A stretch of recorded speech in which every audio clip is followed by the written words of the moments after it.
Welcome to another edition of the Hoop Scoop. I'm Jarret Johnson, and wow, man, back-to-back games. Texas Tech has now swept Baylor and Texas. 61-55, the Red Raiders defeated the Longhorns in a very physical game, as we've come to expect in this matchup, and certainly this season with Chris Beard going over to the Longhorns. But the first season against Chris Beard with the Longhorns, Texas Tech swept him.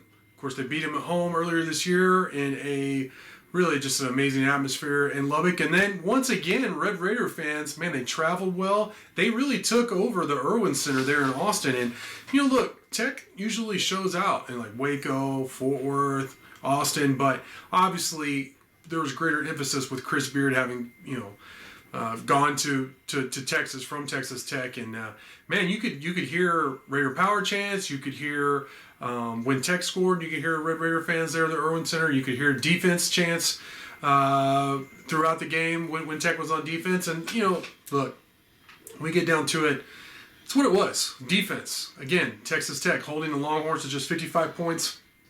And then they did enough offensively.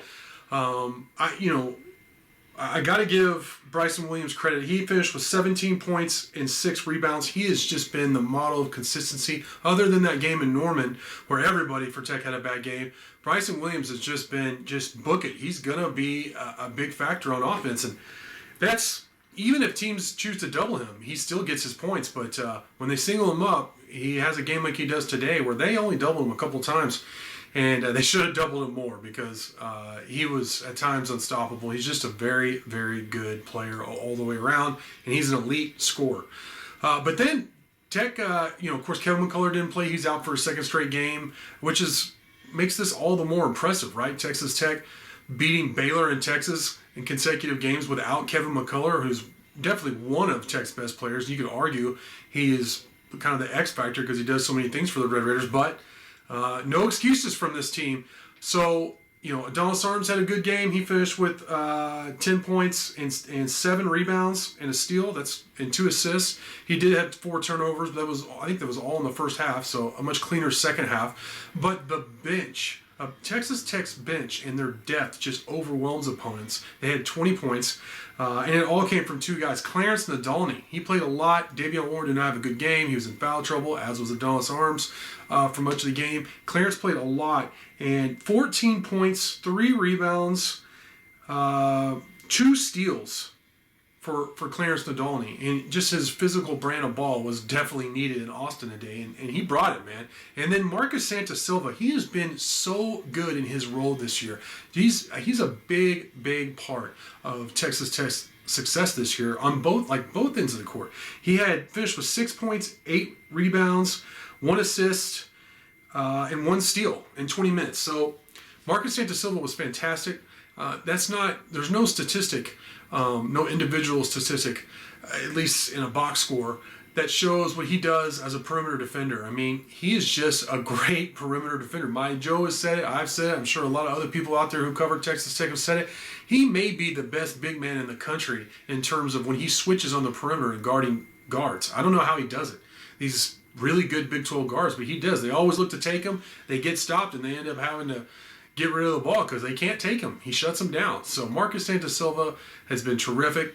And then, I just want to give credit to Mark Adams and his staff. I mean, Mark Adams, in his first year, to have Texas Tech with already 21 wins. They split with Kansas. They split with Iowa State. And really, they probably would have swept Iowa State if they had more than 7 guys. But them deciding not to make excuses and overcome adversity when they had some injuries, they had some guys out due to COVID and safety protocols, was the changing point of this season. And to see the depth they've cultivated, they've recruited, developed and cultivated, and just the way this team has bought into the whole philosophy, the way they play for Mark Adams. They've said it publicly, but you can see it on the court.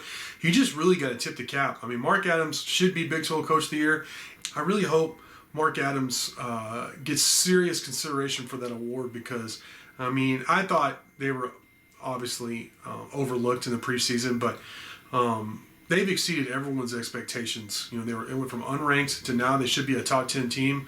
They're ranked 11th going into this week, and they beat Baylor and Texas consecutively. So some, like Joe Lenardi, some bracketologists have Tech already as a 2 seed, but definitely, as a 3 seed. they pretty much right now, like they're firmly a 3 seed fighting for that 2 seed. And that would be amazing if they got to play the first 2 games or be in the region that has them playing in Fort Worth and playing at Dickies Arena. That would be just, obviously, Red River Nation would take over Fort Worth. So just really exciting times for Red River basketball, and I'm just so impressed with what Mark Adams, his staff, and the players have accomplished so far this season. But look, you have an opportunity to get some revenge down the stretch here against Kansas State and Oklahoma, 2 teams on the lower tier of the Big 12 standings who beat you. And they beat you soundly. And then, of course, you have an opportunity to sweep TCU. So that would give you season sweeps of in-state conference rivals Baylor, Texas, and TCU, which that always makes for an amazing year. So Texas Tech basketball, fun times, huge win in Austin. Red Raider Nation showed out. It looks so impressive. The fan base does, and obviously the basketball program. So I can't wait for the next game. Just great stuff all the way around from Texas Tech today in that 61-55 victory over Texas and Austin. With that, I want to thank you for watching, and until next time.